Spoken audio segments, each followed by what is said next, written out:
Celebrating 20 years of progressive Black talk media, streaming online at wordradio.com and the Word Radio app.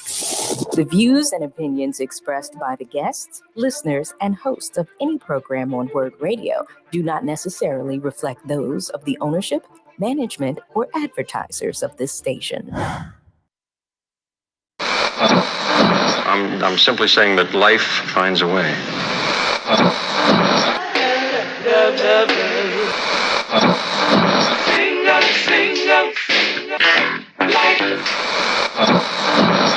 right, people, write something on the board. Let's spell it. First letter.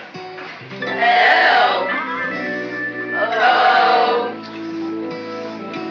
G. What's that? What? It's time. It's time to have real, honest, open, difficult, and inspiring conversations. It's time for Love and Life on WURD, Progressive Black Talk Media.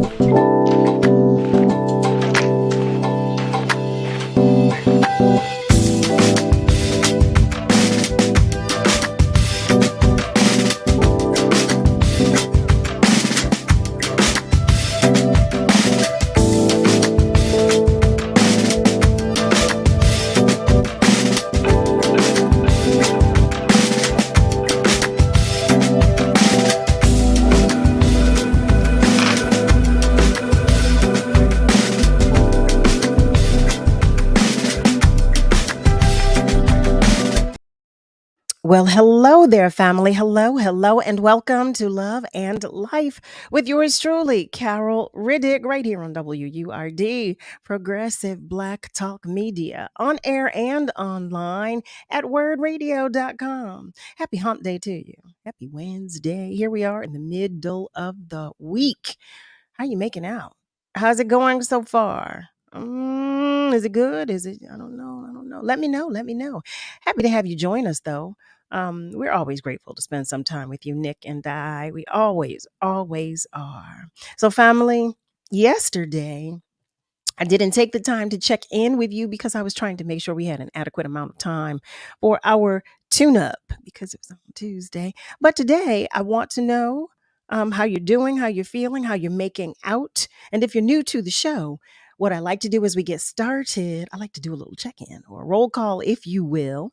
So feel free to call us at 215-634-805, or you can call us toll free at 1-866-361-0900. And if you're joining us on our socials, you already know.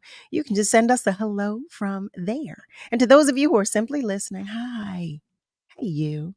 We are always so happy to know that you're there. We feel your love, and it is greatly appreciated. And to my family members whose light is shining just a little dimly today, I am sending you extra love and hugs, especially to those of you who might be navigating the loss of a loved one. Just know that you are not alone, family. Just know. I say it all the time because I want you to know it, and I want you to know that I mean it. You are not alone. And on the other end of that rainbow, since we are in Virgo season, happy birthday to all of the Virgos. Happy birthday to you. I hope that you are being celebrated in a grand way if today is your birthday. So what I want to do right now is go to our socials and check in with some of our family members who are saying hello. Lenord Wheeler. Hi there, Lenord. I'm so happy to have you join us. Welcome. Sheena Barnes. Hey, lady. Hey, beautiful. Nice to have you as well. Brother Nasir. Hi there. Good evening to you. Good evening. I hope the grandkids are all good and well. And hope the baby's still riding that bicycle. And Tracy Michelle is sending us a hello as well. Family, is always nice to know that you are here with us and ready to join the conversation. We so appreciate that. A few days ago, we had a conversation, and I was telling our guest, whom you were about to meet, I was sharing with her that we started this conversation a few days ago, and I didn't even intentionally do so, but I'm happy to continue the conversation with her. Our first guest tonight is Dr. Natasha Patterson, and she is an author of the book Combating Institutional Racism Through Mentoring, a Public Health Approach, a book that details the systemic racism that exists within the public health field. Now, I don't know, some of you might you might remember the conversation that was started a few days, well, no, it was started maybe 2 weeks ago and then continued a few days ago, but there's another aspect of it that we're going to talk about. So, family. What I want to do right now is introduce you to Dr. Patterson so we can get the conversation started because, it goes by so quickly. So, family, I welcome you to the conversation with Dr. Natasha Patterson. Hello there. How are Hello, you? hello, hello. Thank you so much for having me. It's a pleasure to have you here. It really, really, truly is. We talk about everything here at Love and Life. So to have you come and share with us and to share your expertise and talk with us about it, it's a treat. It's a pleasure, actually. It's a pleasure. Thank you. So first, can you tell us a little bit about you first, from where you come and your background? Yes. So I am an educator. I'm a public health practitioner. I teach in the college setting. I teach health policy and health education and public health leadership. I mentor students. I conduct research. And I've been mentoring students for years. I've been teaching for more than 17 years now. And Wow. and I've learned a lot over the years, and I try to apply a lot of what I learned from my students to my work as well. And this mentoring thing has been with me, since I was in elementary school. Just having people be there for me, having people be able to pour into me and share information with me and opportunities and their network. And I didn't realize how that was not a norm for a lot of people. And that was not happening for everybody. And that's where the systemic piece comes into place, because I found myself in situations where I had to luck up on a mentor, or luck up on a really good guidance counselor, or luck up on a really good teacher, someone who, took it upon themselves to do for students and do extra, but it wasn't systemic. So that meant every student wasn't getting that. Right. Why do you think that is? I think just the perception of, or the assumption that people already know stuff, already have stuff, already have resources, already know information. There's some of that in it. And I see it in higher ed all the time. We assume when students walk on campus that they know things. And based on those assumptions, we move forward. And sometimes it's too fast for some students because they don't know, some of the very basics. And we have a lot of students who are first generation, college students. And if you don't have that network behind you, parents who've been through college, experienced it, and were able to pass that information on to you, who have been able to build a network and pass that network on to you, who know about opportunities. If you don't have that, it puts you at a disadvantage, an unfair disadvantage. So a lot of times it's, teachers and professors and educators and mentors who are sharing that information. But again, it's if you can find them, if you can get next to them, things like that. So a lot of times, students, you don't see leaders or professors or educators that look like you. I know every time I've been at the institution that I'm at now for 5 years, and the same thing happened when I walked on campus that it did in other institutions. When I walk on campus, is that the Black and Hispanic students beeline it to my office when they find out that there is, someone that is Black or brown on campus, Mhm, that, mhm. my office was filled and continues to be filled. And not only because of what I look like, but because of what I can provide, the support that I provide, the mentorship and the information. I call it like spilling the tea, Yeah, uh-huh. sharing the behind the scenes. But in research, they call it the hidden curriculum, because there's a hidden piece to this that a lot of people are not privy to, understanding where to get an internship, how to get an internship, how to even know what a mentor looks like, and how to be a mentee. All of Right. those things, they are not known to everyone. And it's important for us to instill that on a systemic basis, to help students understand, like, this is what it looks like when someone, helps you. This is what you're supposed to do in response. This is how Mhm, you build mhm. relationships, long lasting relationships. Networking is not just collecting, names and numbers and emails and Right. contact information from people. It is building relationships. So how do we teach people, not just students, but people in general, to build relationships? And that's where we see a lot of this in public health, is that networking piece. Because while public health is a large field, it's a small network. Everybody knows everybody.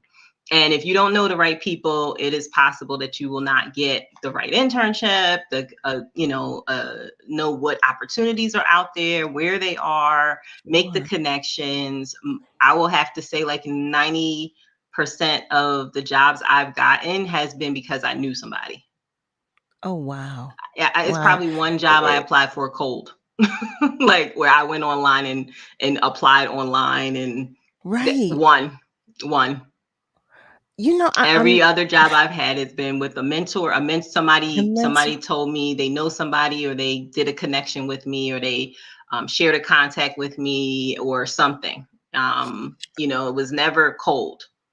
Most recently, one of our prior guests, she is a student, and she shared the same thing. She was saying that she didn't see many students who looked like her, nor did she see, many educators who looked like her as well. But it's interesting to me to hear you say that the practice of mentoring is not, is not like it pretty much Yeah. doesn't exist with us, because and I'm so surprised, because there are so few of us. My hope is that we would seek one another out and say, hey, listen, Hmm. if you have any questions, I'm here, or what have you. Begin the mentoring process, and develop a rapport, and Yes. establish, like you said, those relationships. It's always surprising to me to hear that we don't, especially in higher education, because we know that there's so few of us, Hmm. But the there. other side of that coin is that because there's so few of us, they overwork us. Oh, And we don't have the time or the energy, a lot of times, to put out what we want to put out, right? So we find ourselves working on a lot of diversity, initiatives. We find Mhm. ourselves being the representative Mhm.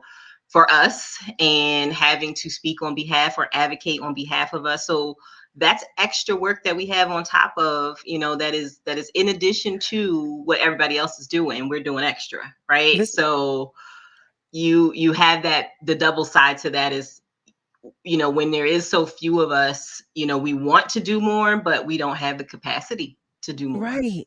Well, I Hmm. was going to say to you, I don't know how you do what you do. I mean, being number one, being an educator, and being a wife and mother, and the ellipsis. Right. There's so much that you do. To that point, I do want to share that another one of our family members has joined the conversation, Miss Julie. Hi, Miss Julie. She shares, very good to be a part of this very needed dialogue. Good evening, everyone. Dr. Patterson, very grateful for your presence and transparency.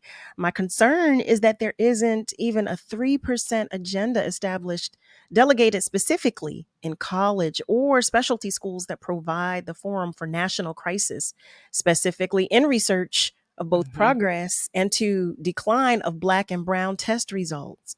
Designed specifically using our DNA. print. Okay. And that's a good point. One of the courses I teach and a lot of the work that I do is in policy. Because that's where change happens. A lot of times we don't want to get involved in politics, but we have to raise our voices. We have to show up. We have to make it known and raise awareness about things like that. Not having the money and funding put in places where it needs to be, in the areas of research where it needs to be, in the areas of support and medical care. There's just so much for us to do in that area. But a lot of times we have been shied away from or haven't been treated well in the political arena, where we feel like that's not something we want to even get involved with. And we see a lot of negativity around it. A lot of people, the politicians that kind of make it so that it doesn't look appealing to us to even get involved. And but there are different ways to get involved, not just running for office or things like that. So it's important for us to have our voices speak up for those, and we have to be able to say what we need. I'm glad you said that, because I was just about to ask, if we're not, well, how, as a consumer, how do we affect change or contribute to to change in policy, just as a consumer? Are there ways that we can do that? How about I'll start there? There's so many different ways. On an individual level, everybody has an opportunity, and everybody has a right to reach out to their policymakers in their community. You can set up an appointment with your local council person. They have local offices that are in your neighborhood, in addition to their offices that might be in Harrisburg or might be in DC. They have offices in the community. So getting to know them and talking to them about their agenda, about what they are trying to push for, what things they are fighting or advocating for, and really get to know them, because number one, they are people. Right. A lot of times we put politicians above and feel like they're unapproachable, or but they are humans. They are friends of mine. They're trying to do there's a lot of them that are trying to do the work. But they need us to support them as well. They need us to bring our voices, to their initiatives as well. How about that? Family, listen, hi there.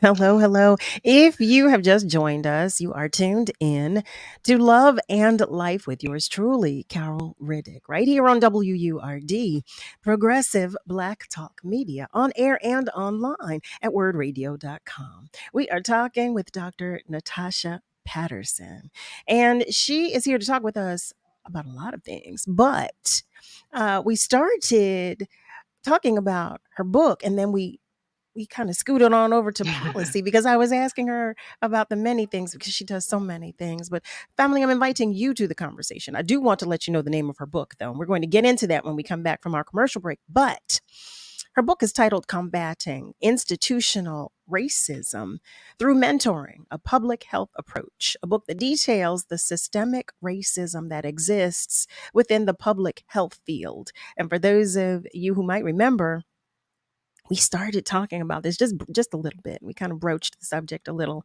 maybe about 2 weeks ago. So I'm happy to really dig deep into it, to dig down into it. And honestly, because you have experience with policy, I'm anxious to hear your point of view on a lot of things in that regard. But before we go to commercial break, I do want to share that some of our family members are continuing to check in. Sherry Riddick, hey there, cousin. She shares, hey, cousin, and good evening, family. She heard the Tuesday tune-up. And I did call you out on the challenge. She fell by the wayside because she closed on a new house. Well, congrats. But she does share, stay motivated. For those of you who have started, she's going to begin the challenge on 9/1. That's right. We're keeping everybody motivated. We're motivating each other to stay on course. We're doing our challenge. Melissa Gamble is checking in. Hi there, lady. Good evening to you as well. Good evening. And Janine, hey there. Love, love, love you right back. You hear me, Jay? You hear me? I sure do. Ellis, hi there. Thank you for joining us as well. So, family, if you have a comment or if you have a question, feel free to share it on our socials, or you can call us, and you can do that by dialing 215-634-8065, or you can call us toll free at 1-866-361-0900. But whatever you do, stay with us because we're going to take just a short commercial break, but we'll be right back. Set summer in motion with the most electrifying Honda vehicles yet.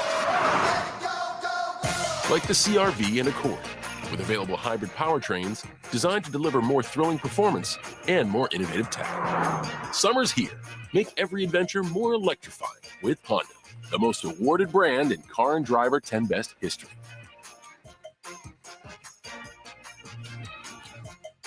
See dealer for financing details. Dr. Martin Luther King Jr. once said, "Intelligence plus character. That is the goal of true education." WURD Radio is doing our part to help young people have the school supplies they need to be successful students. Please join Global Citizen, WURD Radio, and Rhodes Elementary School by dropping off school supply donations at WURD's offices, located at 1341 North Delaware Avenue, Suite 300, now through September 5th. So students can have the supplies they need to get the year off to a great start. For more information, go to globalcitizen365.org/school supplies. WURD Radio is the only African-American owned and operated talk radio station in the Commonwealth of Pennsylvania and one of only 3 remaining in the country. In the past 20 years, WURD has evolved into a multimedia, multi-platform communications company that reaches deeply into the Black community through radio, events, digital, and social media. It is considered the go-to channel to engage, interact, and connect with Philadelphia's Black community. Our brand is built on the personal legacy of our founder, Walter P. Lomax Jr., MD. Dr. Lomax was a brilliant physician who established medical centers in underserved neighborhoods throughout Philadelphia to provide high-quality healthcare to Black and Brown communities for over 30 years. One of his most ambitious acquisitions was when he purchased WURD Radio. He understood the power of ownership and the power of independent media. Through WURD, he wanted to ensure that Philadelphia's Black community had the ability to speak and be heard in their own voice. We are celebrating 20 years of Black excellence. We are celebrating 20 years of progressive Black talk media. This vignette was brought to you by Comcast, United Way, and Bank of America. Wish your life came with a warning app? That dog does not want to be petted. Well, life doesn't always give you time to change the outcome, but prediabetes does. Take the 1-minute test today at doihaveprediabetes.org. Brought to you by the Ad Council and its Prediabetes Awareness Partners. This is your celebration. I'm Patricia Canella-Duckett from United Healthcare Community Plan, and I want to wish WURD a happy 20th anniversary. For those of you that do not know, WURD and United Healthcare Community Plan have a very long-standing history, and we'd love to continue the partnership and continue doing much work. Again, happy 20th anniversary. Thank you so much. We're celebrating 20 years of progressive Black talk media. You're listening to Love and Life with Carol Riddick on WURD, Progressive Black Talk Media.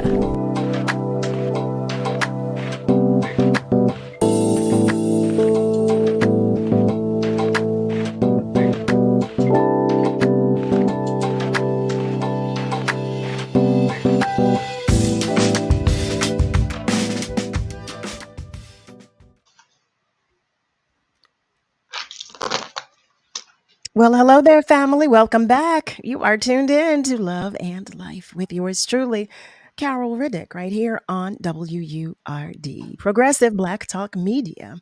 We are talking with Dr. Natasha Patterson, and I was sharing with you about her book. I'm so curious to know, what was your inspiration for writing this book? My students. Wow. My students.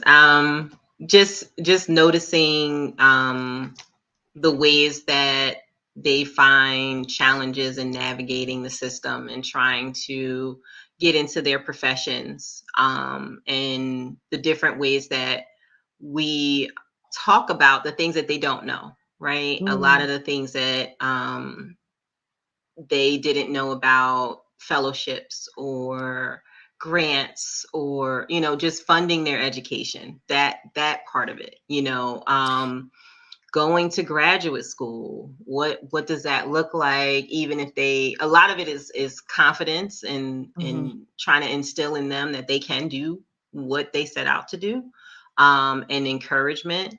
And while I was I recently got my PhD in 2020. So my dissertation focused on the student experiences, their mentoring experiences with faculty, and I interviewed students. And I learned from them some of the positive ways that they have been impacted by faculty, and some of the negative ways. And some of the negative ways really touch on the health and wellness of our communities. So research shows that those who are in PhD programs, they do dissertations on their topics are usually in public health and health related fields. A lot of times the topic is usually on our community. We want to study our community. We want to take that information back. We want to make an impact on our community. So a lot of times you'll see students who might have diabetes run in their family, so they're going to do diabetes research. If they have cancer that runs in their family, they're going to do cancer research. And they're going to want to focus on Black community. And one of the things about doing a master's or a PhD is that you have a faculty person who has to guide you through that process. And if they don't have an interest in what you are doing, if they don't have, if they are not currently doing research on those topics, it will be very difficult for you to move forward.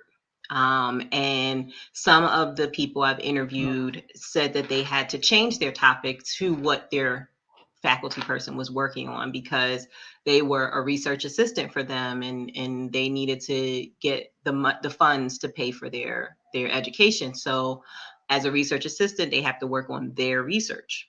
So they had to change.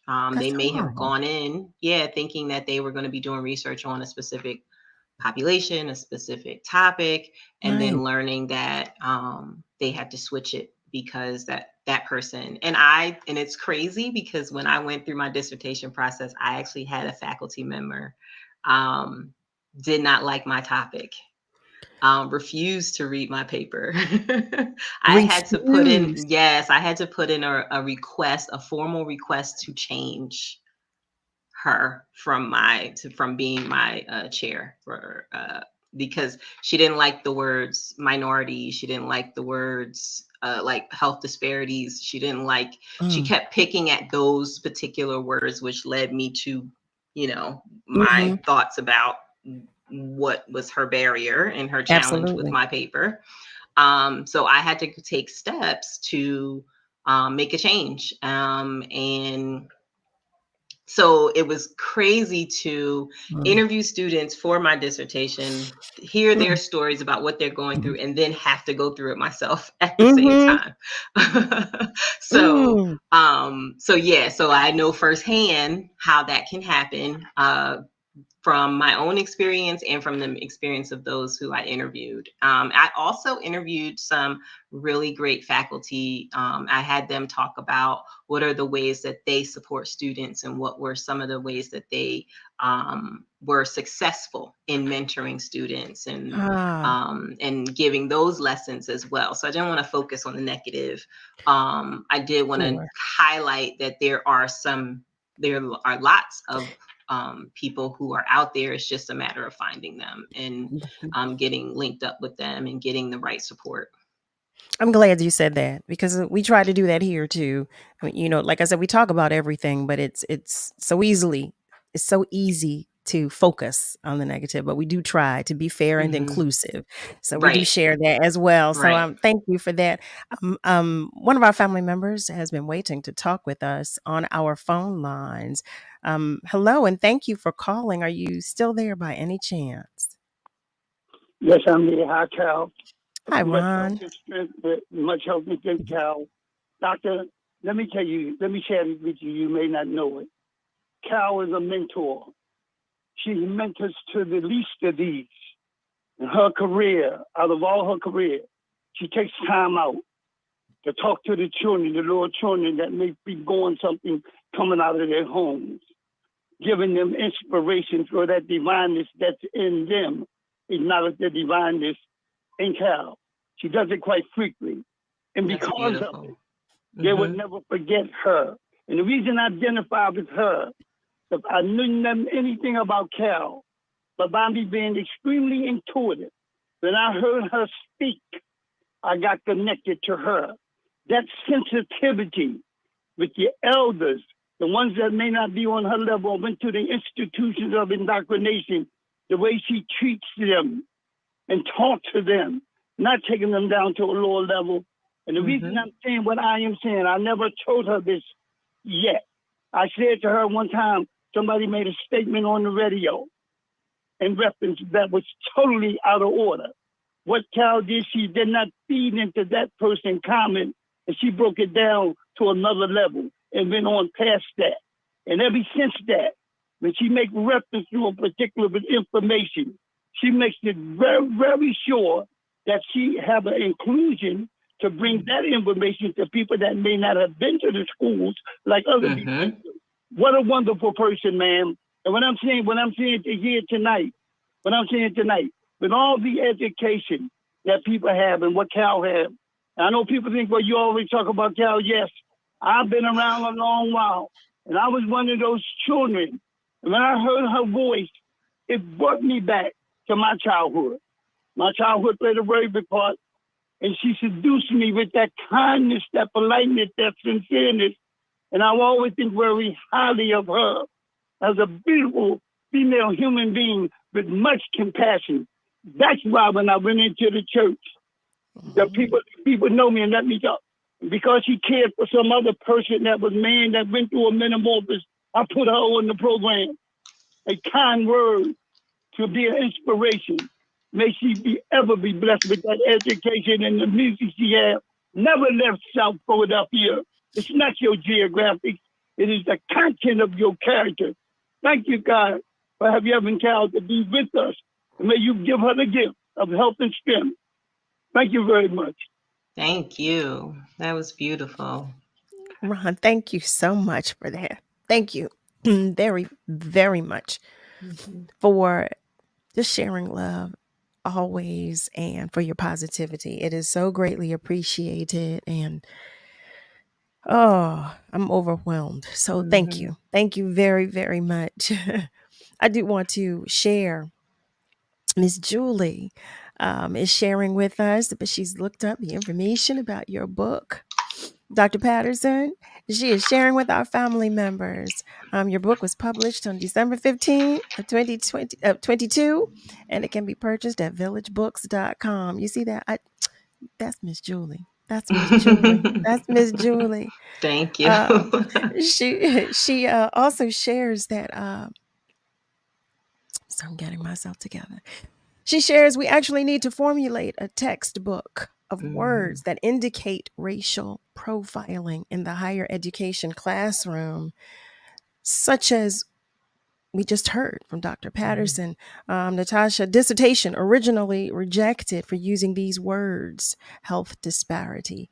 You know, as you were saying that, I was thinking, because there are so many Black and brown babies that will come later and are unaware of this experience, unaware that you know that they too will more than likely encounter this experience, and it feels like there should be. I'm in agreement with Miss Julie that there should be, you know, we should have our own little green book, if you will, of the medical field.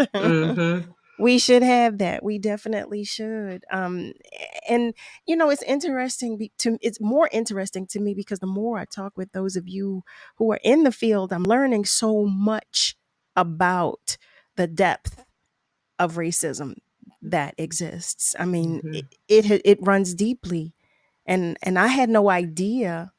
I had no idea what you all go through, and what the students go through. I mean, you as an educator, and I had no idea just what you all go through. I mean, and I know family, I know what you're saying, Carol, the world in which we live. Yes, I do. But you all know that I'm the person that sees the cup half full. I am that woman. I'm always looking for the positive. I'm looking for it. I'm looking for the positive in everything. So, but I do know I'm well aware of the reality of the world in which we live. So I do know. I do want to share as well that Eric is joining us. Hi there, Eric. And he's sharing, good evening, everybody. He's sending lots of love. He'd like to see more mentoring that starts at home. Dads and sons, mothers and daughters, teach them about bank accounts, choosing productive classes, further schooling, proper English. There's far more out in the world than TikTok and rap music. Eric, I could not agree with you more. I could not agree with you more. But I do believe that there's some because I meet some parents who are like-minded. I do. There are some, like you said, there's some who do and some who don't. So there is a good number who are teaching their children about other things, about different things. I mean, listen, I know a baby who was 2 years old. I was at the birthday party. He has never tasted refined sugar. And I was sitting there with a cupcake with icing, and I felt so bad. And I was thinking, I shouldn't have this.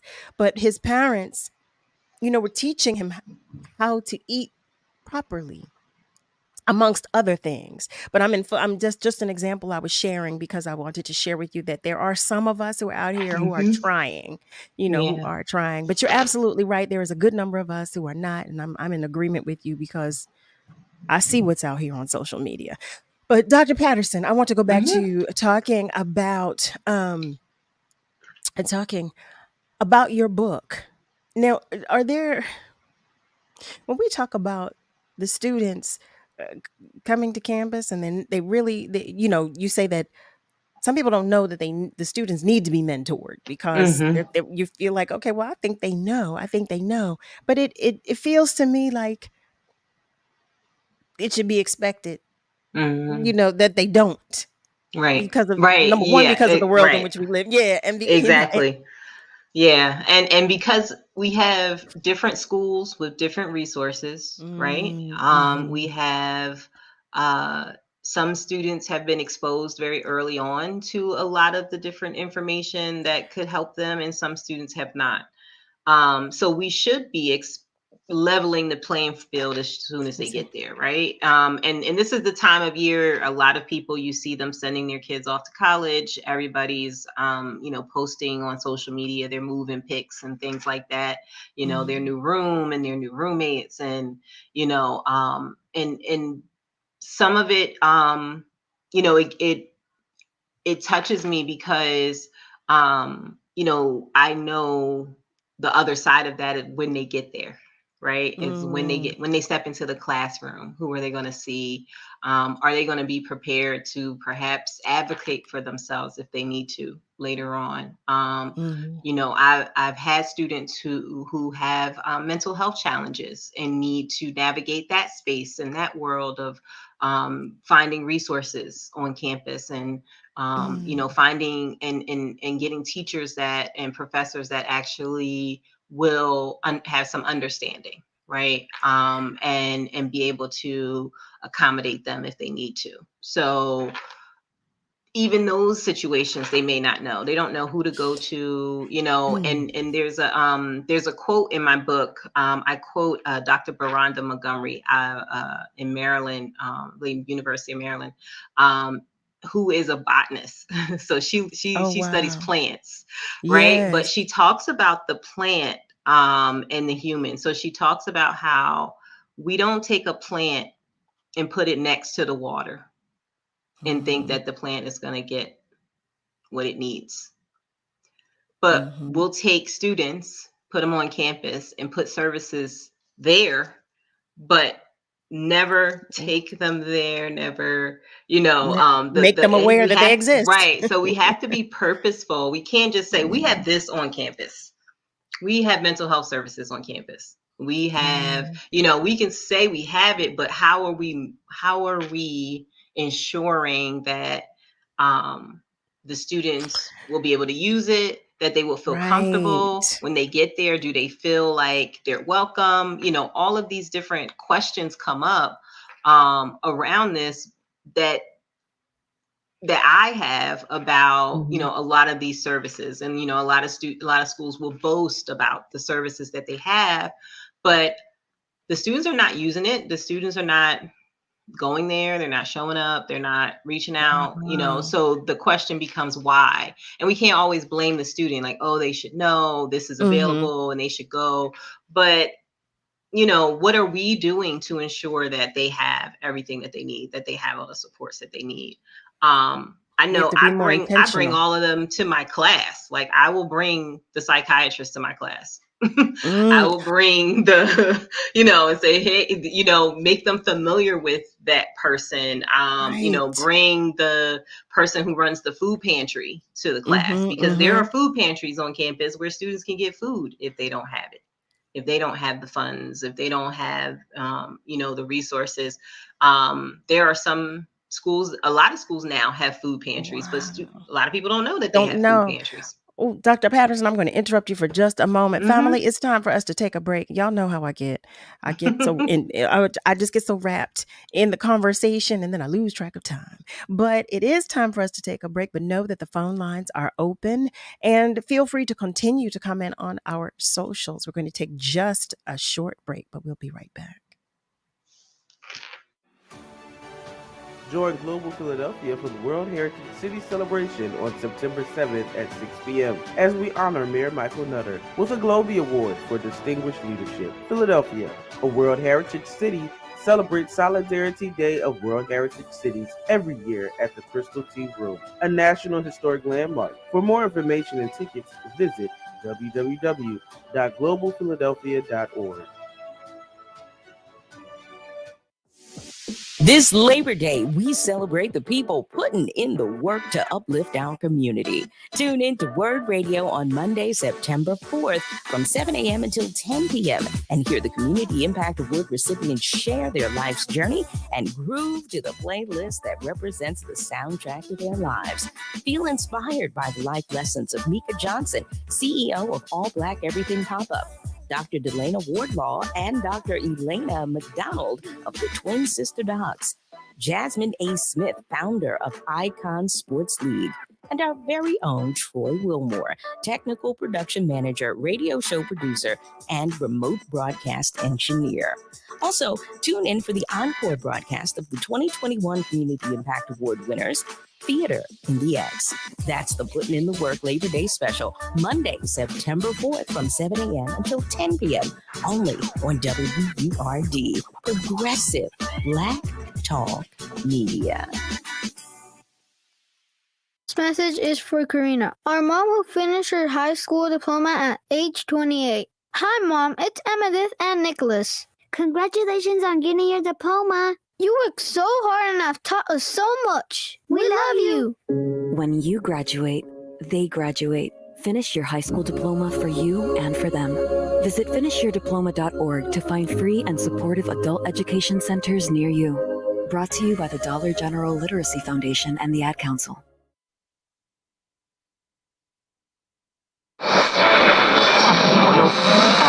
What is love? You're listening to Love and Life on WURD, Progressive Black Talk Media. I think I know what love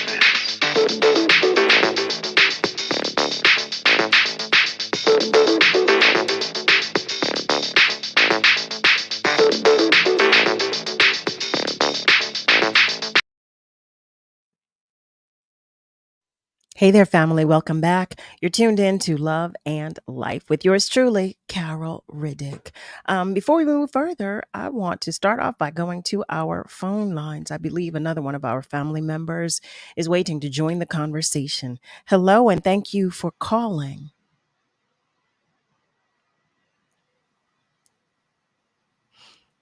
Uh-oh. Hello? Oh, there you are. There you are. Hi there. Welcome. Hello. Oh, uh-oh. Did we lose you? Can you hear me? Yes. Oh, there you are. There, yes. Okay, I'm sorry. I have a little bit of No. I apologize. No worries at Okay. all. Thank you for My calling and name welcome. is Harriet Mobley. Actually, I've never heard of this program, but Sherry Riddick is a long friend of mine. My cousin. Sherry Riddick, yes. And she told me about the program, and she said, Harriet, you need to listen to this. This is somewhat what in line with what I do. So I'm listening, and I'm like, wow, this is just like on point, because I just got terminated from a position as a sophomore coordinator. It was an organization that helped high school sophomores prepare for college. So it was a college prep and mentoring organization.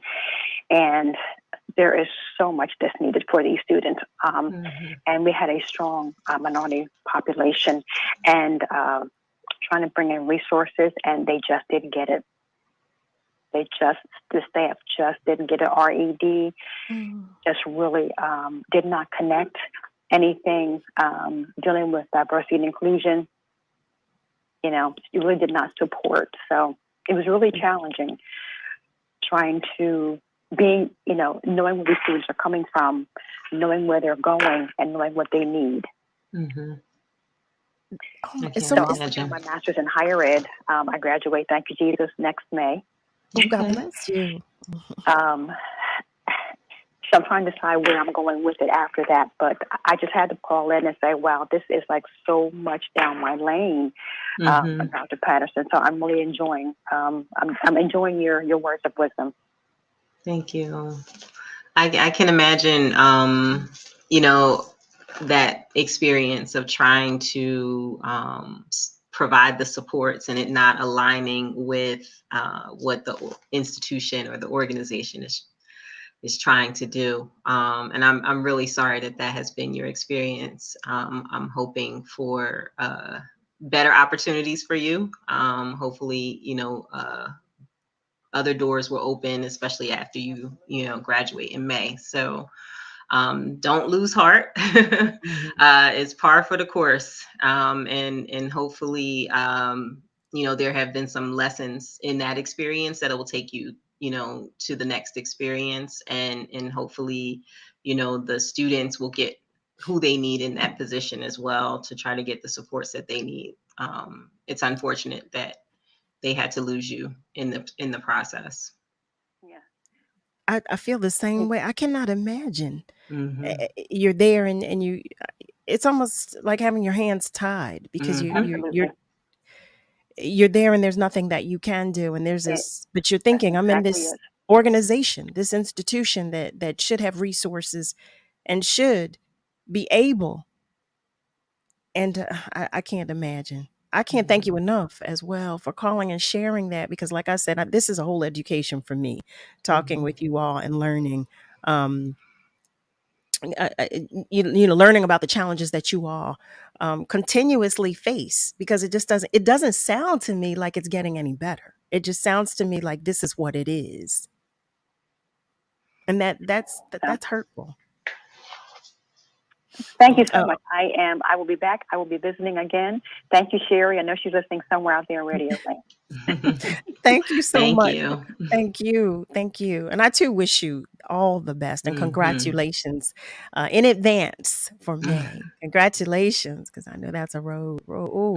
I do want to share that Rasheen is joining us as well and is sharing good evening and some love. Rasheen Charnett. And Miss Julie shares, hold on, caller. get that so very challenging, not academically, shame on them degree. She said, get it, get that, get it. I know that's right. Get it. So, Dr. Patterson, one of the questions that I have are about some of the challenges that people of color face in pursuit of a leadership position in the public health field. I mean, I know you've already shared some, but I'm curious to know. I'm curious to know more, because it just sounds like there's a whole world out here. Yeah. That's set. Well, it sounds like it's just set up for us, Right. not. And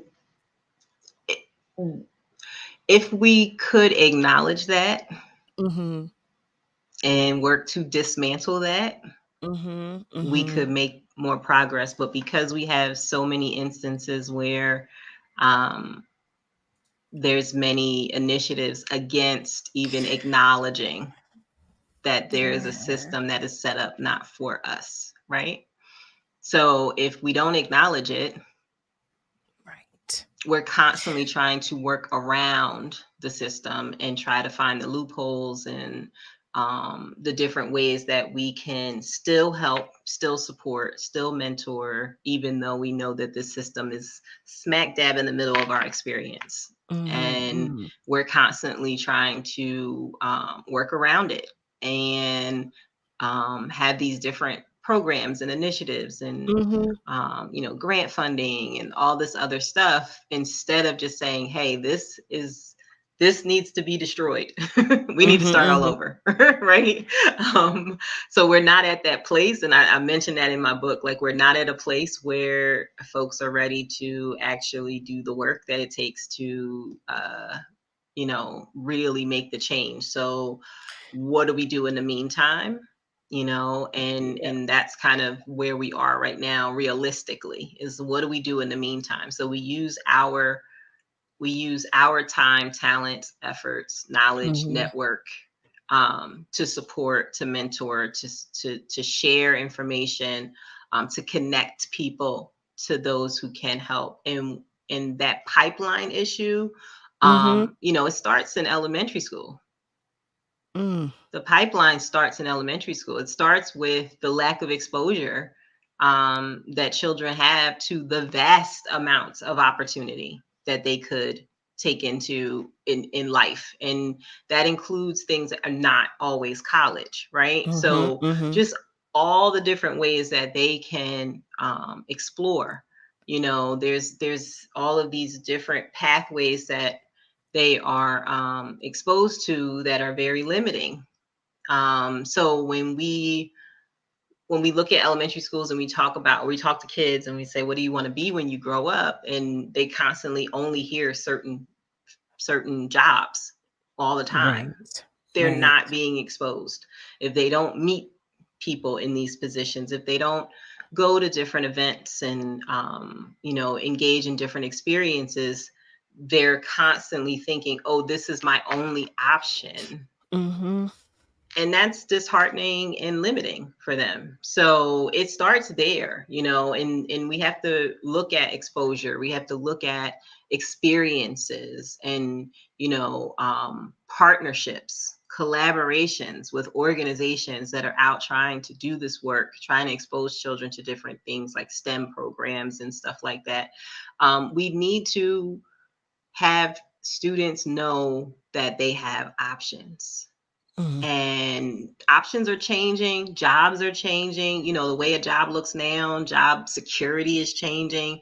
So being prepared in that way to be ready to pivot when you need to, be ready to shift and change and take on new skill sets and things like that. Those are the things that they need to learn. Is to be ready for change and be ready. You may set out to be one thing, but you get to the point where you're ready to be there and it's not there. That job's not there anymore. What do I do? What do I do now? So the way that the world is changing, we have to teach our children that as well. And so that pipeline problem starts there with exposure. We have a pipeline issue with, we need more Black male teachers. My goodness.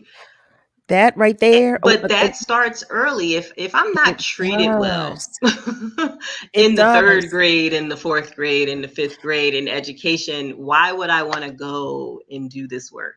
I want to speak on that. Oh my goodness, that right there. Family, here we go again. Okay, listen, we're going to take just a short commercial break, but the phone lines are open. Please continue to comment on our socials. And Rick, I know you're saying this is exactly what I'm talking about. At home, at home, at home. It must start at home. Family, stay with us because this conversation. Oh, wait a minute. I didn't even ask you, Dr. Patterson. Do you have a few more moments to stay with us? Yes. Hey, look at that. I done kept the hostage. Oh my goodness. Family, stay with us. We're keeping Dr. Patterson hostage tonight. We'll be right back.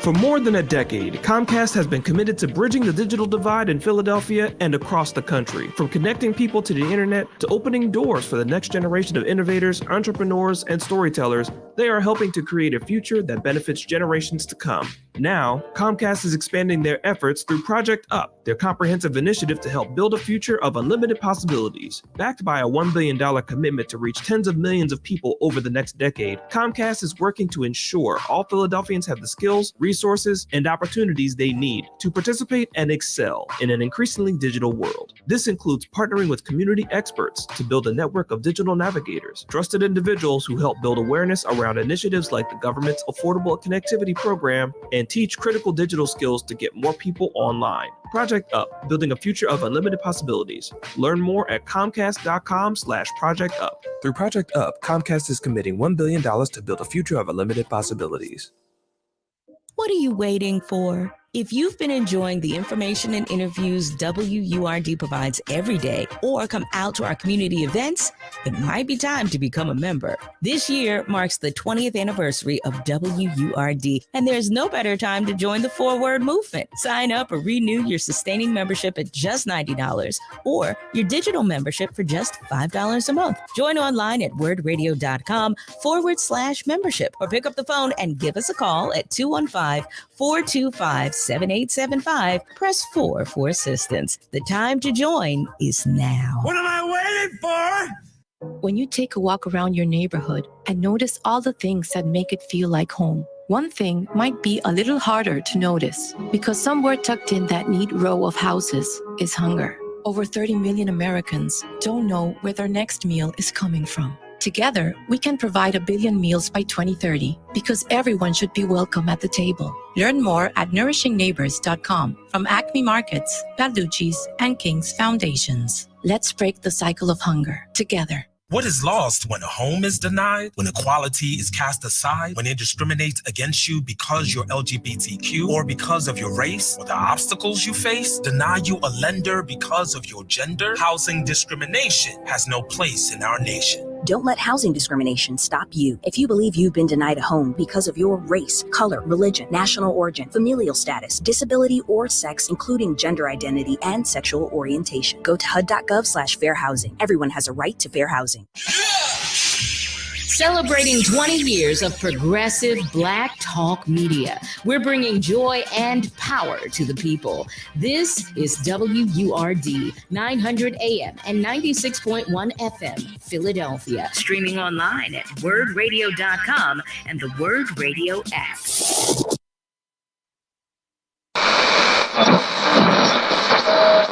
Let me tell you something, and don't you ever forget it.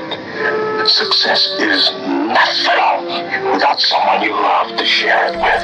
You're listening to Love and Life with Carol Riddick on WURD, Progressive Black Talk Media.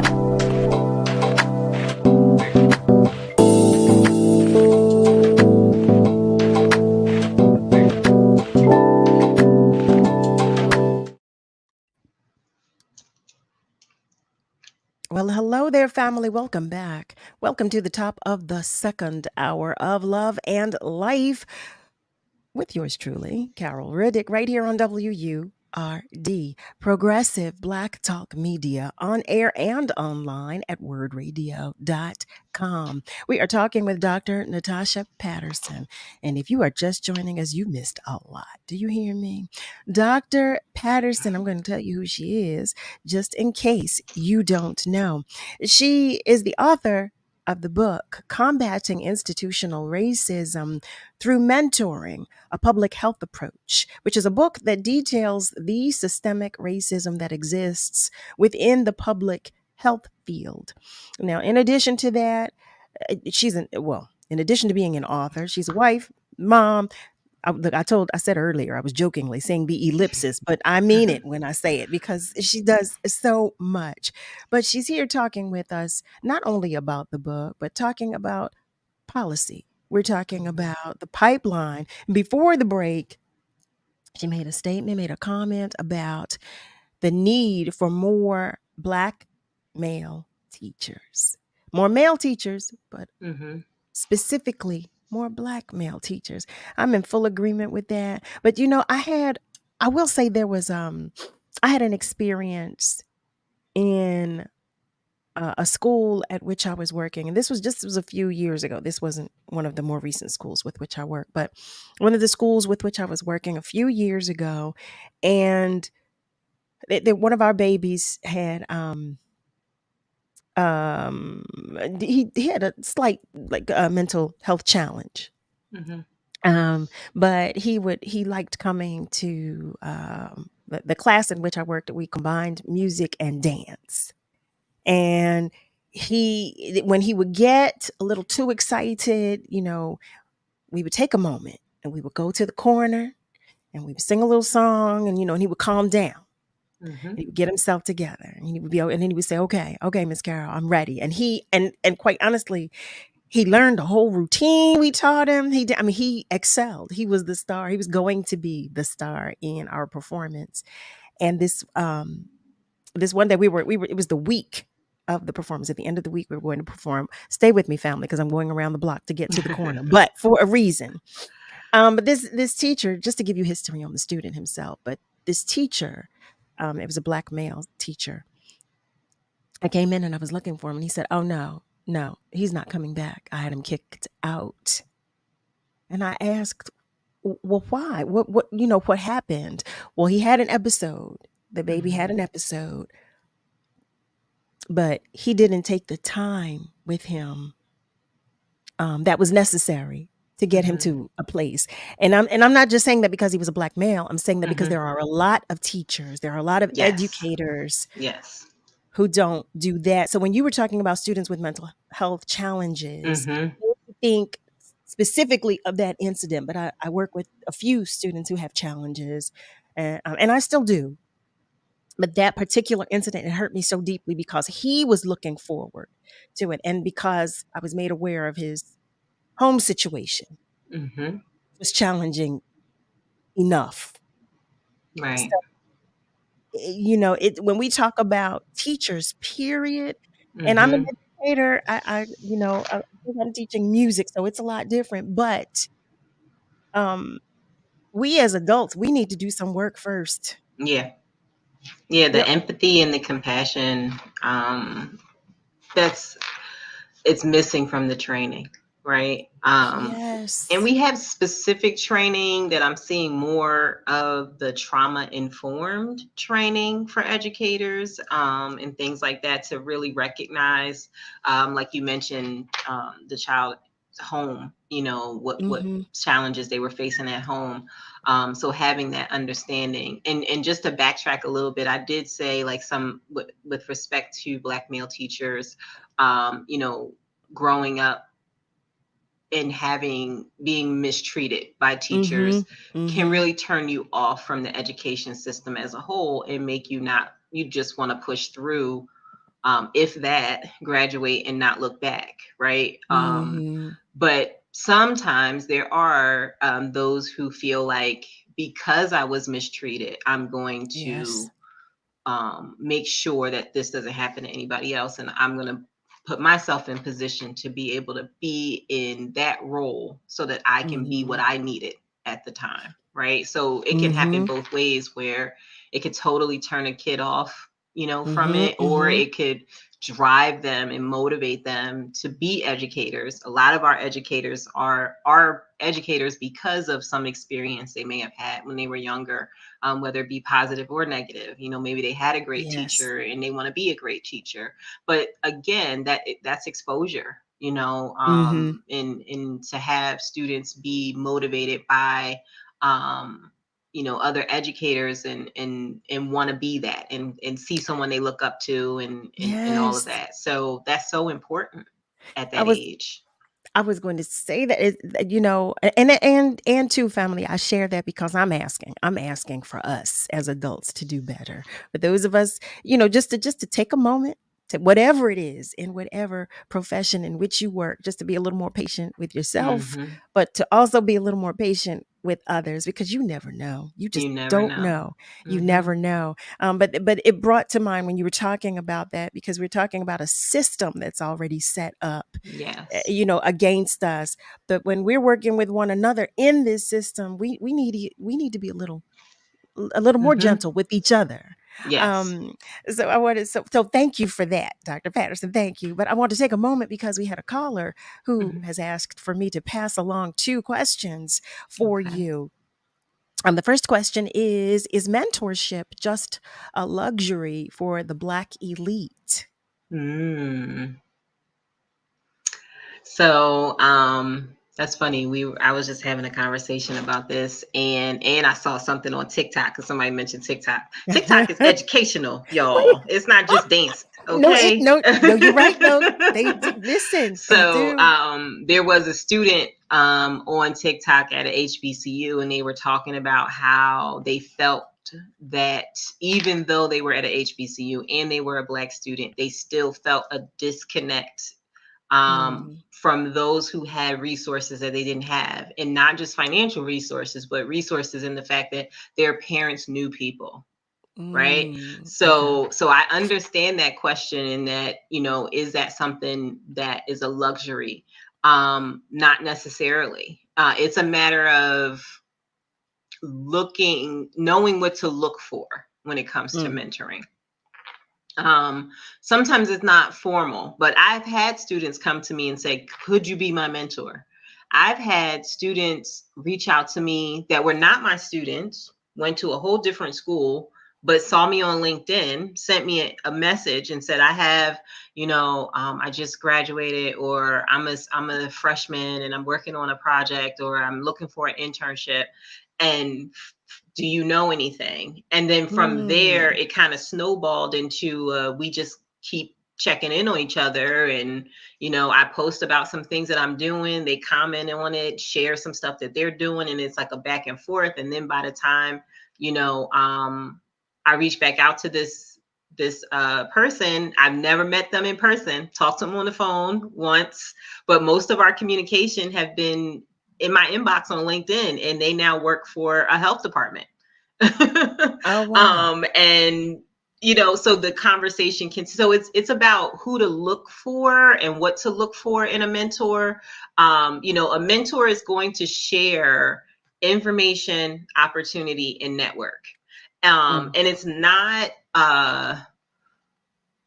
something you just ask somebody. You have to really try to form a relationship, build a relationship, have a conversation. It's not just going to them and saying, hey, do you know somebody that does this? Or do you know anybody that will hire me? And then you don't know the person, Right. So you have to be very careful with that. But growing up, you'll notice that certain people will pay special attention to you, that might share information with you, that might want to see you grow and might want to see you improve. And sometimes it might be that teacher that annoys you because they're trying to pull out of you the greatness that they see that you might not see in yourself.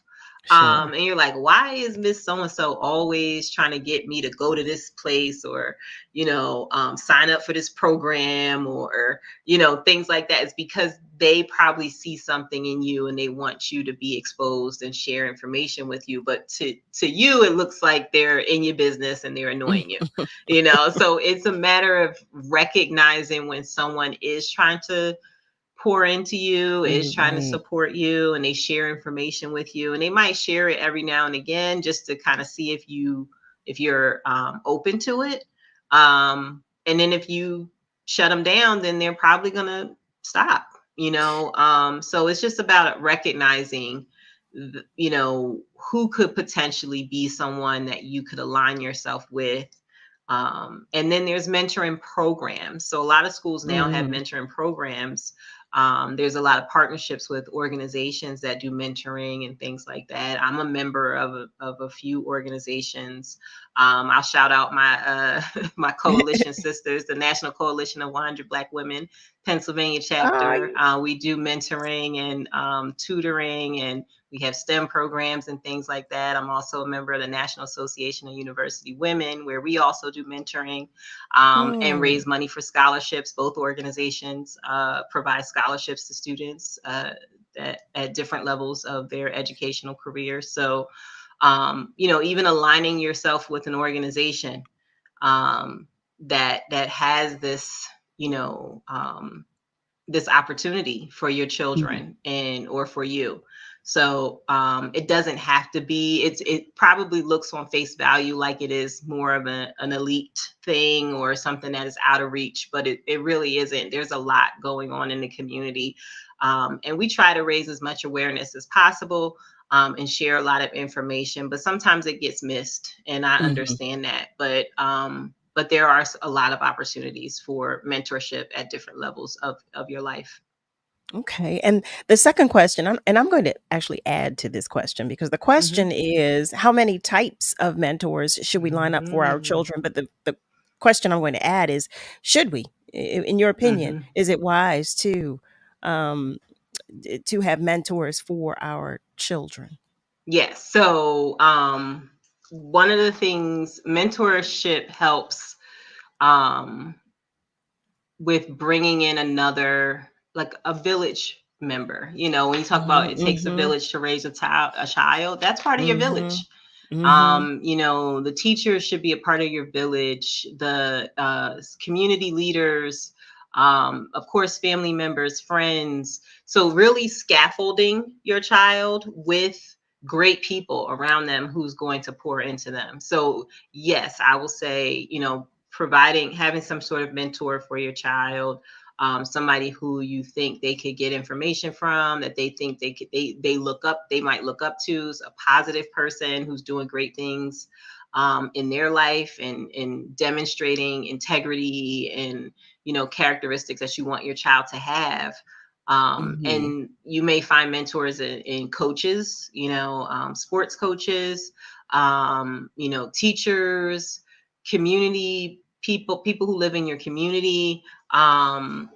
There's so many different people, and the types of mentors are people that help out with helping you find your way. They might have links to resources to help you find your way in different areas of your life, whether it be education, career, mental health, health in general. I know sometimes for kids who have asthma, seeing someone and being with someone who has asthma and is still doing great, is engaged in sports and doing a lot of things, they like to see that.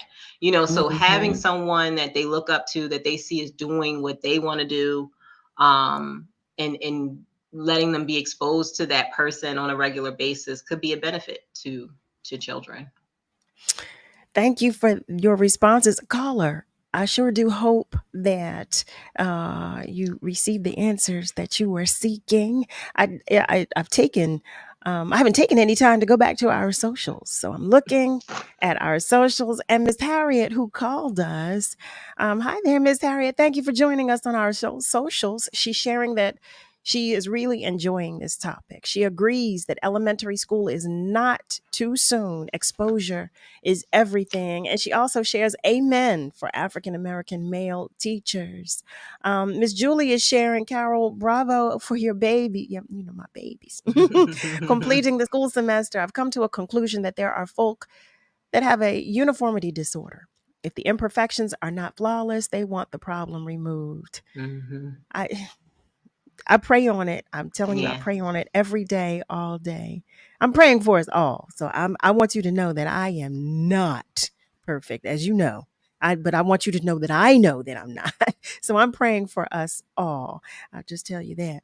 And Andrea Robin Manley, hi there. Welcome to the conversation. But she is sharing that this conversation is so layered.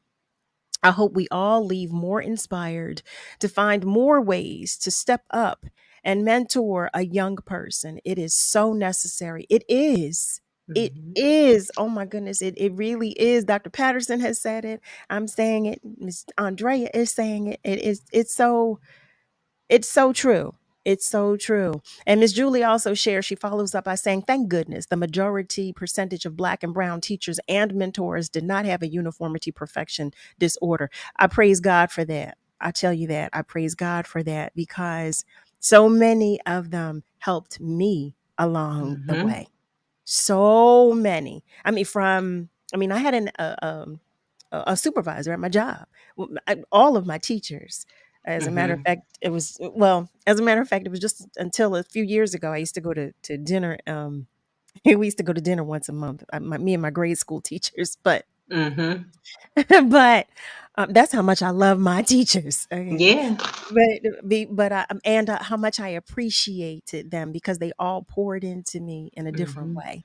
In a different way. Yep. Yes, in a different way. Yes, I just will never forget I have so many stories, but y'all know I could talk you to death. I could. But there's so many people, so many that have and still do pour into me. That you are so right, and that I do thank God for those of us who are mentors and who are looking out and who are doing what we can. And I'm praying that I'm praying for more to do the Yeah. same. I really am. You know, when you were talking earlier about how we could be involved, I'd ask you about how we as citizens could be involved in policy and affecting change in policy. You know what I know, the reality of the situation is that there is, well, let me not say that. My belief, family, let me share. My belief is that there is a plan at play. And that, the system, we have agreed that the system, there are things in the system set up so that Black people that have more challenges than others. But I know it also runs deeper than that when we talk about policy, because it's a money game. Yeah. And I know we talk about affecting change and we talk about how we can what we can do, and I'm asking what we can do, but I get so discouraged at the thought because I know it's about dollars and cents, at the crux of it. And I mean, I'm not saying that we can't do anything, but I'm curious to know, because I know it's layered, and I know chipping away at those layers means that we will eventually get to the core of it. But talking to the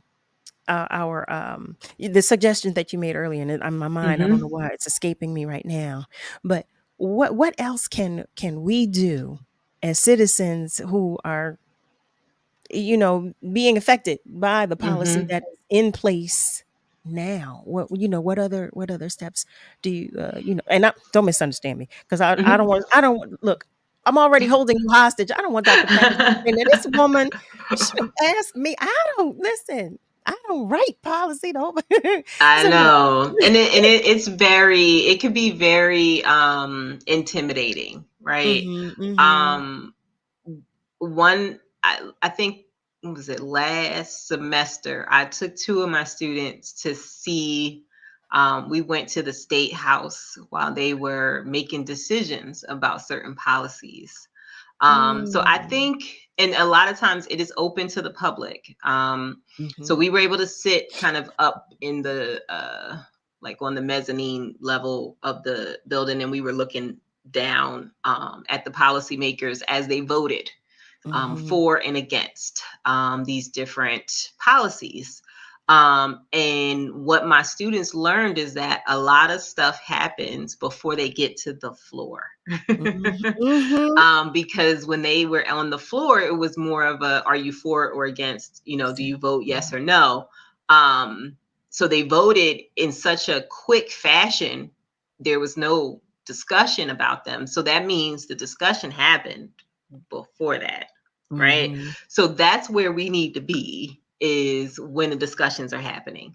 And a lot of times these forums are public, but they tend to be during the day when people are working or in school. And so sometimes it makes it very difficult for us to get involved in, these policy making decisions. But that's why, I mentioned before about, connecting with your local policymaker or aligning yourself with an organization that does advocacy, so that you can be involved and learn more about the process. A lot of times we don't know how things work. And then we don't learn about it until it's already a law or it's already a policy. And then by that time, we're disgusted. Right. So we're flat out disgusted. So it is important for us to get involved on the ground level of trying to learn about what is being discussed. I know sometimes C-SPAN looks boring. But you know what? I'm the nerd. I love it. But if you want to get involved and you really want to know what's happening in your community and how some of these, and when we talk about politics, we talk a lot about national politics, but our community level, that's really important. So when we're talking about local elections, judges and local policymakers, and then we have low turnout for primary elections and even the general election. For local, you see more people come out for presidential elections, but the local policies and laws and the local leaders impact us on a day-to-day basis. So we probably should pay more attention to those elections and the decisions that are made on that level than anything else, because that's our day to day, and the allocation of funds and where the money is going and holding people accountable. All of that happens at those meetings, town hall meetings, and everything's public. You have all of the information online of all of your policymakers, where you live, based on your zip code. You can look it up. You can go to their office. The address is there. The phone number is there. So we do have access. It's just a matter of us taking the steps to move in that direction. Family, you heard that. So it's time for us to take a short commercial break. Stay with us because we will be right back. Dr. Martin Luther King Jr. once said, "Intelligence plus character. That is the goal of true education." WURD Radio is doing our part to help young people have the school supplies they need to be successful students. Please join Global Citizen, WURD Radio, and Rhodes Elementary School by dropping off school supply donations at WURD's offices, located at 1341 North Delaware Avenue, Suite 300, now through September 5th. So students can have the supplies they need to get the year off to a great start. For more information, go to globalcitizen365.org/school supplies. Early Alzheimer's diagnosis was hard to take, but it gave my mom and me more time to plan together. Talk to your family about seeing a doctor. Go to alz.org/time to talk. A message from the Alzheimer's Association and the Ad Council. The job search can be a difficult and frustrating process. WURD's Livelihood Initiative was designed to help you find the right opportunity for your next professional move. Check out the recent openings posted on the Livelihood Job Board at wordworks.com. The Wagner Institute of Science is hiring a science outreach educator. The Bicycle Coalition of Greater Philadelphia is hiring both a director of finance and operations and an executive director. For more information on these jobs and others, go to wordworks.com and learn more about the Livelihood Initiative, brought to you by WURD Radio, Progressive Black Talk Media. Need a minute? Take a breath and breathe in positivity. Here are words of joy and empowerment from WURD Radio. Vision without action is merely a dream. Action without vision just passes time. But vision with action can change the world. These are the words of Joel Arthur Barker, and my prayer and hope for Philadelphia, a city I was born in, educated, lived, and work in, will collectively come together to help its citizens by bringing economic prosperity to those in need, create safe and affordable housing for the disenfranchised, and create safe and organic spaces for adults and children to grow. I am Kimberly Lloyd. This joy and empowerment vignette was brought to you by Comcast. You're listening to Love and Life with Carol Riddick on WURD, Progressive Black Talk Media.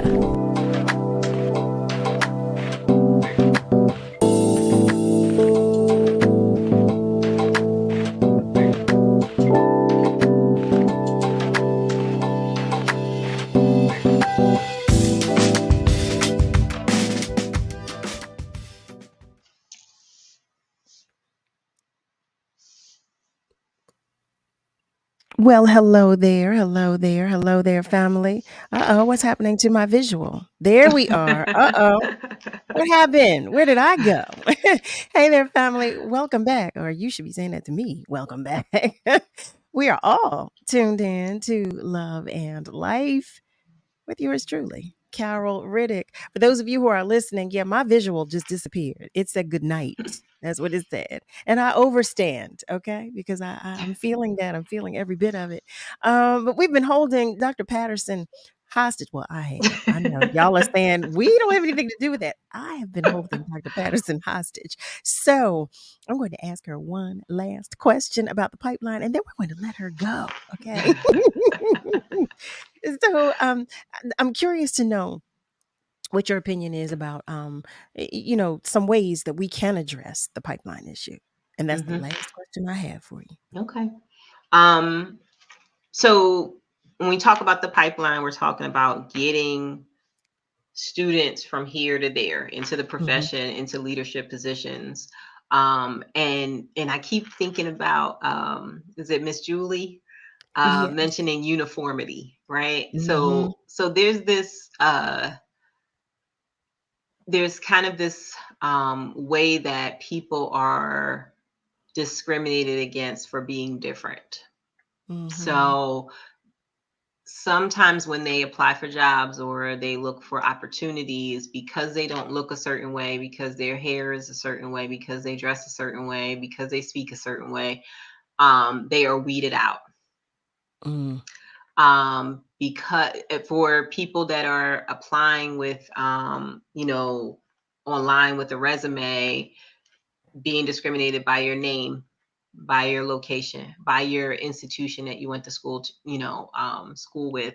So all of these are the ways that people are weeded out, and we have to cut that. We have to cut that weeding out process, because we need us. We need our creativity. We need our innovation. We need all the things that we bring to a position, to a role, to an experience. We need to allow us to be us in these positions and in these roles. We shouldn't have to speak a certain way. We shouldn't have to code switch. We shouldn't have to change the way we look or how we speak or how we walk in order to take on these different roles and positions. We should be able to bring our full selves into these roles. So when we talk about the pipeline is impacted by that. It's impacted by people not being allowed in. at different levels and being weeded out at different levels before they get to those leadership positions. And to address that, that's why I propose, in my book, the mentoring piece, because sometimes you need someone to pave the way for you. Mm-hmm. You need someone to make the introduction for you. And unfortunately, we often need to know someone to get into certain roles and positions. So it's important for us to be able to connect with one another, to build on our community. Again, that village piece is not just for children. It's not just for raising children. We need a village. All of us, we all need it. We do. We need a large network. We need to support one another. We need to share information with one another. We need to share opportunities with one another, and stay encouraging one another. And we have to be able to recognize that everybody brings something special and something different. And we need us in the forefront of fighting HIV, fighting cancer, fighting diabetes, heart disease, stroke. We need us in these roles because we care more.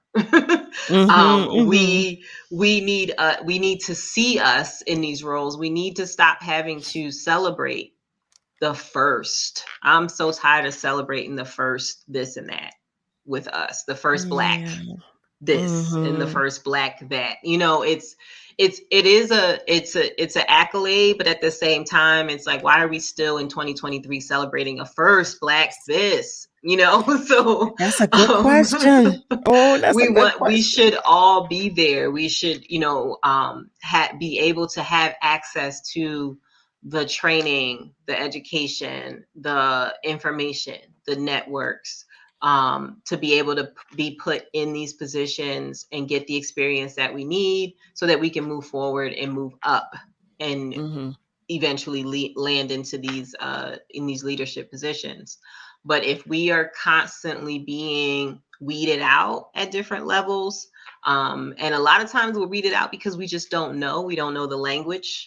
We don't know the culture. We don't know the expectation. And we go in blind applying for these different positions, not knowing that someone's listening for something and we don't even know what they're listening for. If they don't hear that, they don't think we're qualified. So it's us sticking together to be able to support one another and share that information, share, opportunities with each other, share the opportunities, share our networks and support, because that's the way we're going to move this ball, is if we are all supporting one another. Dr. Patterson, thank you tremendously. Number one, for joining us, but I mean, even more. I can't even think of, enough thanks. Another way to express my gratitude for you staying with us even longer. And I extend my gratitude on behalf of our entire WURD family and our family members that are watching and listening. So I thank you so much. So much. Thank you so much for having me. This was an awesome conversation, much needed conversation. I love the questions and comments from the audience as well. So thank you so much. Oh, good. So that means you'll come back to visit us sometime. Sure. Good. Yes. Well, Dr. Patterson, you have a great rest of your night. Thank you. And you do the same. Thank you. Bye. Thank you. Bye-bye. Family. Oh, my goodness. Did you enjoy the conversation that we just had with Dr. Patterson as much as I did? I don't know. Let me know. Tell me. Like I say to you all the time, every time we have a guest, it's always my hope, number one, that we learn, we share information, and that we learn everything that Dr. Patterson just said about us being, strengthening our village, exercising our tribe, reinforcing our tribe, if you will.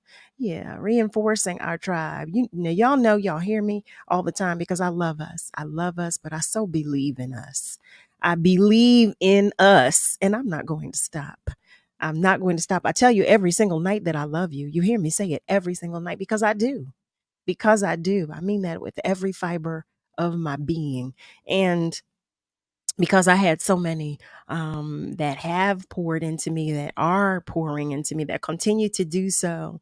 It is my hope. It really is my hope that we as adults, that we dig deep, and that we do some work on us to do better because, well, from my experience, when you know better, you do better, right? So it's my hope. It's always my hope, and it's my prayer that we do better. But you know what? Since we have just a few moments left in tonight's episode, I'm curious to know from you what you thought about the conversation with Dr. Patterson. And also, I like to take temperature every now and again to find out from you some topics that you would like to discuss. I want to make sure that, the food that we have here is, are some dishes that you are interested in receiving, that you get, sometimes you bring your dish when you go someplace. Well, I want you to know that I'm interested in knowing what you like so that we can possibly have someone come here and talk with us about it. So let me know that too. Let me know if there's a topic you'd like for us to discuss, or even if there's a topic that we have discussed that you want us to repeat, that you want us to dig deeper into, because sometimes you want that too. Now, one thing I will make you aware of is that conversation about the gun violence in the city. That's a continuing conversation. We are going to always talk about that, especially and until it changes for the better. Most definitely, most definitely, most definitely. But to that point, I want to talk about some things that I read in our headlines. What's in the news, rather. I want to talk about some things. I want to know what you think and how you feel about what's going on in the world right now. I read that there's a woman, a terminally ill woman. She's here in Philly, but there's another one in Delaware, and they're suing for the right to end their lives. And that's something that I've never had a conversation about that. But the way I was always raised that that's what you don't do. You don't take your life. But I know we all have different beliefs, and I'm not challenging anyone's belief. I'm not at all. But I always want to have a better understanding of, thought processes and why we feel what we feel. And we're all raised differently. So I'm open. I want to know what you think and how you feel about that. The article that I read, it reads, at age 43, Andrea Seeley wants to live, but after a double mastectomy, many other surgeries, and multiple rounds of chemotherapy and radiation to treat stage 4 metastatic breast cancer since 2017, she says she doesn't expect to win this fight. Instead, she and another cancer patient from Delaware are waging a legal battle for the right to die on their own terms. Y'all, I'm going to tell you this. I'm curious to know how you feel about it and what you think. And I can't say because I'm not in her place. I can't speak from that. But sitting here and in this moment and in the place in which I sit, I don't want to give up. I don't want to give up. I don't want to give up. I have faith and I believe in God. I don't want to give up. Yeah, that's how I feel about it. Let me know how you feel about it. You can comment on our socials or feel free to call me 215-634-8065, or you can call me toll free at 1-866-361-0900. As a matter of fact, I'm going to go to the phone lines because one of our family members is waiting to talk with us. Hello, and thank you for calling. Yes. Hi, Carol. How are you? Is this Miss Lola? Yes, this is Lola. How are you? I am well, thank you. It's been a while since I've talked with you. How are you? No, I'm good. I'm just busy. And then sometimes when I would be able to listen to other shows, and then I would have to get my son from soccer. So it was like competing time. But we're home early now because they had their early, so they had an early practice and then they do like the physical thing. So then we were able to leave early. But I'm always listening to you, so don't ever think that I'm not. Oh. And I just wanted to say, like, this subject is really because I hear what you're saying, but I think it's about a quantity of life. And I think that people should, you remember that guy Kevorkian when he was helping people, Yes.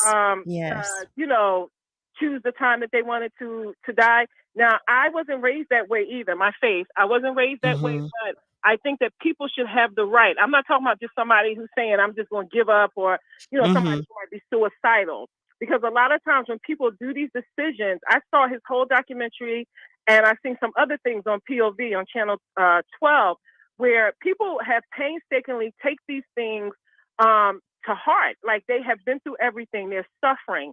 They don't want to be a burden. And I think that people want to have more of a quality of life, quality. And so I think that if you are in your right mind and you are suffering, you're in pain, and there's nothing else that you can do, I think that it should be a person's right. And just because, and like, I don't really believe in abortion, but I believe in a woman's right to choose.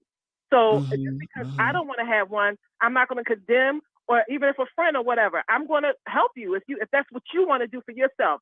That's not what I want to do, but we should have the right to choose what we want to do. And you know, I don't just think it should be a willy-nilly thing, but a lot of people who've come to that decision, they have come to that with a lot of pain. They have exacerbated every other aspect that they could do with medical stuff, and you know, I wouldn't want to see people in pain. And then maybe, so a lot of people sometimes don't have family, but sometimes they do have family who you know, help them through this decision. I just think it's not an easy thing to do, and I know that we should not take our lives. But who wants to live in pain? Their last, say you have 100 days to live, and they're all full of pain, or you have a year to live, and they're all full of pain. I mean, and you think about the year before, and it wasn't full of pain.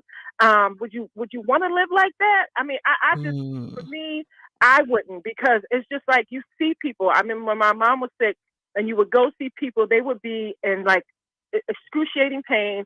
There would be nobody there with them. You know, so just a lot of aspects go into it. But I think it's just about the right to choose, and not taking it like a simple, like something that you have really thought about, you have talked about it.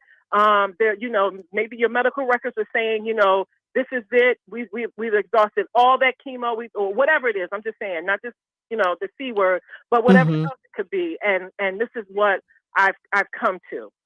I think that's what it is. I think people should have a right to choose. The right to choose what they want to, because you have people languishing on machines for 10, 12 years. Now think about it. So say if there was a woman, she got in a car accident. She was about 25 years old, and she was in a coma, and her parents, they told her that her brain was dead. This was a case in Connecticut. And anyway, they put her in this nursing home, and this man raped her. She wound up getting pregnant. But she never, this is a true story, she never woke up again. They had to deliver the baby through C-section. He raped her. They found out who it was because they went through all the people that worked there, and they found out through the DNA. And this woman never woke up again, Carol, ever. She had been in a coma for over 10 years, and he was having, you know, doing these things. And so the point, and I know that doesn't happen. I'm not saying that that's the norm, but what I'm saying is some people are just languishing in these places because the people who love them don't want to let go. Right, but you want to lay there for 10 years of your life? Seriously, I'm just asking people. Right, and I'm saying I would not. It's more the people who are left behind. Because think about it, when somebody leaves, it's not the person who's left and gone on to their glory and gone on with peace. It's us who are hurting. Because they're at peace now. And so, but we're hurting. We have to come to terms with it. So I just think it's a person's right to choose. And then my last thing I wanted to say, Carol, is the state of this world is just in a peril of just evil. And there are good things happening. I know that. But what I'm saying is, I'm talking about the political scene and everything that's going on. This has to come to an end, and something has to be done, because we are like it's like in a country of, you know how when you two people are arguing and people say you can cut the tension with a knife. That's what it feels like when you out in this world and you speaking to different people who not like you, or you say something. It feels like you can just cut the tension with a knife. If you go to a different part of the city, just in Philadelphia, you can cut the tension with a knife. If you travel and go to different places in this country, you can just cut the tension with a knife. And we need to come with some type of standard of getting back to being able to disagree and be agreeable about it. I might not like everything you say, but that doesn't mean I got to let you have it and then come and say I'm going to shoot up everybody. You know, I mean, people are really losing it. And with all the shootings and stuff like that, and then now we, you know, with the black women are just being attacked, with all the black women who are in the judicial system coming after these Republicans. Now they're attacked. And so I just wish that we could come to some type of civility in this country where we can be disagree but be agreeable and be cordial to each other. We've lost all of that, and we got to do something about the violence that we are seeing in this country. It's just it's just heartbreaking the state that this country is in now. And I'm not saying there's no good, Carol, but I'm saying we have to get back to better. No, I'm in agreement with you. I'm in full agreement with you with that. I there's so much that, like I say, every single time when I'm looking at stories to talk about with you, some nights I just don't share them because it's some stuff is just so heavy. It's so heavy. It's just so heavy. And like you said, there is good happening in the world as well, but the amount of evil and the bad things that are just happening is just, and people are unraveling. Like you said, people are unraveling because it's so much. It's so much. It's so much. It is so much. Miss Lola, I can't thank you enough. I can't thank you enough. And I do certainly, I overstand your opinion, what you shared about making a decision, from the viewpoint of a person who is terminally ill. I understand that. I definitely understand it. And of course, it's something, like I said, that I can't legitimately speak on because I'm not in that position. But and there is no but. There's the period. I can't legitimately speak on because I'm not in that position. But I did want to hear from you all to find out what your thoughts are. And what you shared is that it's about choice. It's about having the choice, about being able to make the choice. I believe we have another family member online too. Hello, and thank you for calling. Hello, Miss Riddick. This is Rick calling from Germany. Hi, Rick. First, let me go with the positive. Your first guest was entertaining and informative. And I just want to say to your audience there in Philadelphia, from across the ocean, that education is not being white. Learning how to speak well and learning how to write, traveling to see the world, all of those things are not trying to be white. I believe it does take a village not only to raise a child, but it takes a village to keep the village going. Without education, we're not going to go very far. On your second topic, Miss Lola is a hard act to follow. I've seen people with terminal tuberculosis of the lungs, not the kind that I have, but of the lungs, who begged for death in the late 70s, and it was denied them. The nurses couldn't do it legally in America at that time. I've seen people with cancer who struggled and fought until the bitter end. And when the bitter end came, because they were in the upper middle income in Bethesda, Maryland, a suburb just outside of Washington, D.C., and a very wealthy suburb, because they had access to money and they could get to Europe, they could get to suicide cocktails, Everybody can't do that in poor America, in Appalachia. A lot of ill white people, they can't go and buy a suicide cocktail legally. But with what they've done to the food there in America, things they don't allow here in Europe, and especially in Germany, with what they've done to the food, more and more people are going to come down with cancer. You know, a tomato in 1970, 1972 was very different from what is on the store shelves today. And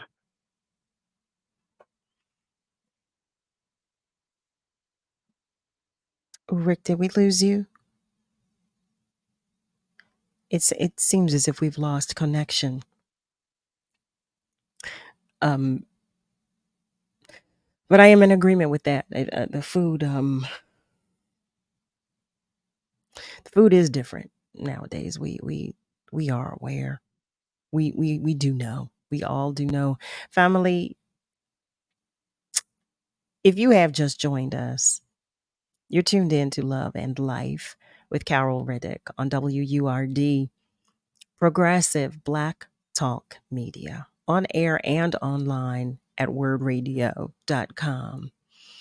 For the final moments of tonight's show, I was asking for your input, just asking to know what you think and how you feel.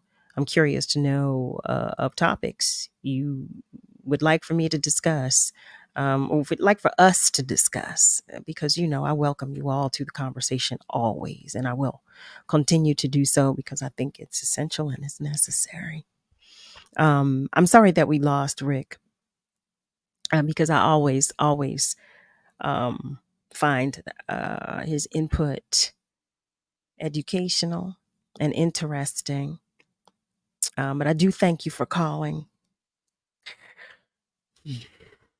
I'm taking a breath to decompress, and I'm asking you to do the same, because we've talked about some things tonight. We've talked about a few heavy things tonight. I'm going to take actually one call, because we have about 3 minutes. I do believe we have another family member on our line. We'll do that. Hi there. Thank you for calling. Hey, good evening. How are you? I am well, thank you. Well, just take a deep breath. But I don't see it getting better. I think that we've exposed ourselves to too much of everybody else's food, everybody else's beliefs, everybody else's ideology, you know, and it just seems that the people who are looking for us to reunite and reconnect,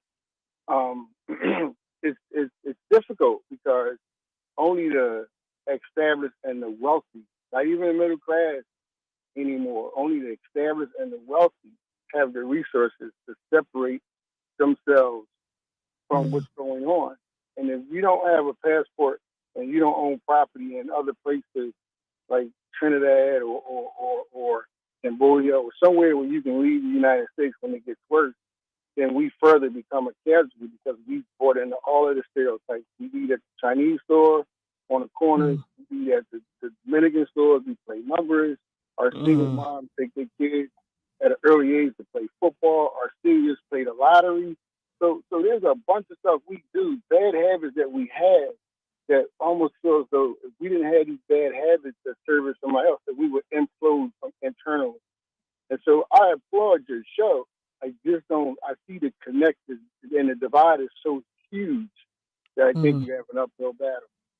So, and one other thing, why keep trying to reform a school system that keeps failing your kids? These are the same people that put shackles on us, and as well put us in baskets and stuff like that. And we tend to see the history on the internet and forget about it, and still, you know, send our kids to these schools. You knew the numbers last year. You knew we wasn't in the top 100 in any category last year, you know, not even in attendance. And yet we still give out book bags. And this is what I dislike about the accomplished amongst us. They talk about Democrat and Republicans, but Republicans don't send their kids to sell in schools. They don't buy into they don't drink the Kool-Aid.